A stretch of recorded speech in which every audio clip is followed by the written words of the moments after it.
With all that's been in the news lately about Australian dairy farmers and the way that Fonterra and Murray Goulburn have pushed for the farmers to take less money for their milk, even attempting to backdate price contracts. I've been doing some reading about it, and as a company owner and also an investor in the share market, I guess I get the issue. So from my understanding, these two companies are losing money due to milk prices falling, primarily in the export market. So in order to meet the demands of their owners, their shareholders, which is to return a profit, the companies need to stem their losses, and so they're doing this by slashing the price that they'll pay for milk. This is a simplification of the issue, but it's got me thinking about the wider problem, the impact of foreign import and export pricing on Australian produce and subsequently farmers. And today I needed to get some pantry staples that we'd run out of or that we need for some recipes that we've got planned.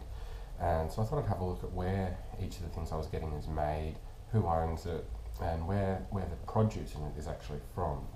And it really gets quite messy if you've looked at it.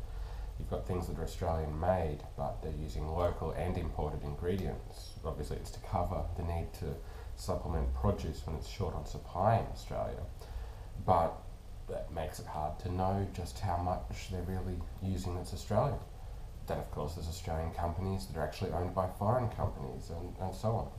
So it gets really difficult to know what is actually really supporting Australian farmers, producers, manufacturers and so on. So I just thought I'd share my shopping take and what I found in my shop today.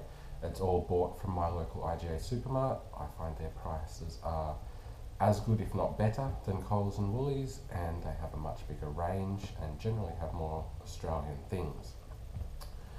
So I needed to get some more sauce,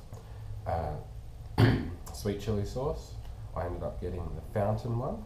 There's not a huge amount of choices in sweet chili sauce.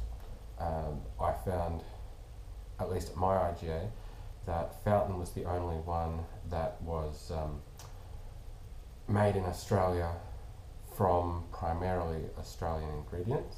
But even so, these companies, they're owned by foreign ones anyway. Fountain is owned by Cerebus.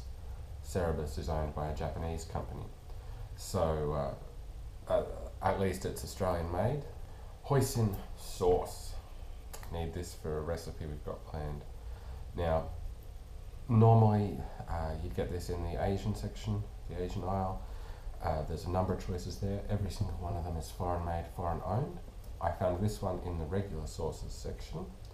Again, it's made by Fountain, which is owned by Cerebus, etc.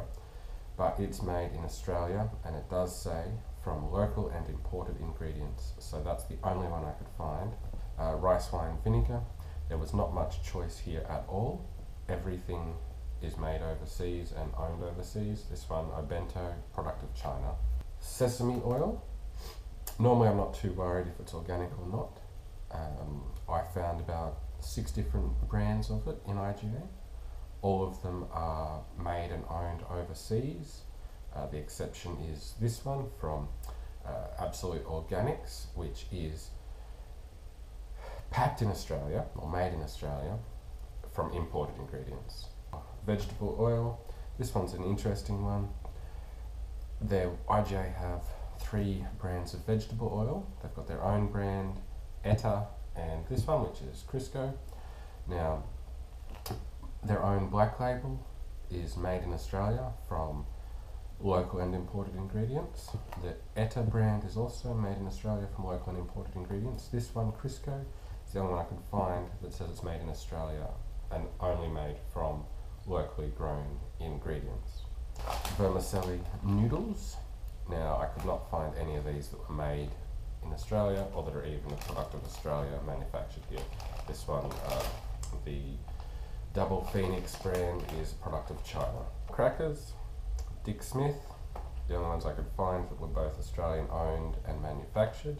As for the ingredients, well, I couldn't find anything that really indicates where the ingredients in this are from, but it's Australian made and owned. Canned chickpeas, the Edgel brand, which is owned by Simplot Australia. They are Australian made and Australian grown, so product of Australia. And as far as I can tell, the brand is also Australian owned. Corn kernels, IGA only has two brands of them, Edgell and Golden Circle. Golden Circle is made in New Zealand. The Edgell ones are a product of Australia, made in Australia. Rolled oats are a bit all over the place. I was actually kind of surprised. The Lowen brand, which is the cheapest brand, is actually a product of Australia, Australian grown oats, and it's also made in Australia. And as far as I can tell, the Greens brand, which owns Lowen's, is also an Australian owned brand. So the Lowen whole grain rolled oats, all good, Australian owned, made, and product of Australia. You do have to be careful with the oats though. I was having a look through some of the other ones, particularly the organic ones. Almost all of the organic ones were product of Finland. There's not many organic Australian rolled oats. I could only find one brand of them, and they were very, very expensive. So it's way out of my price range. So regular rolled oats it is. So I found overall that picking the things that were Australian was marginally more expensive on some things and marginally cheaper on others.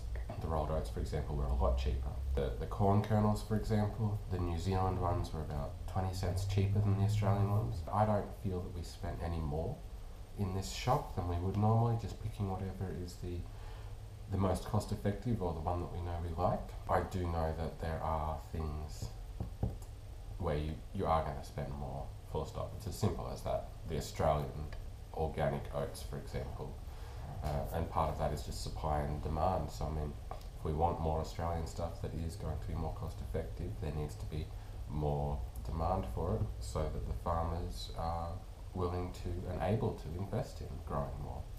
If you like the video, hit the like button and feel free to subscribe. Bye.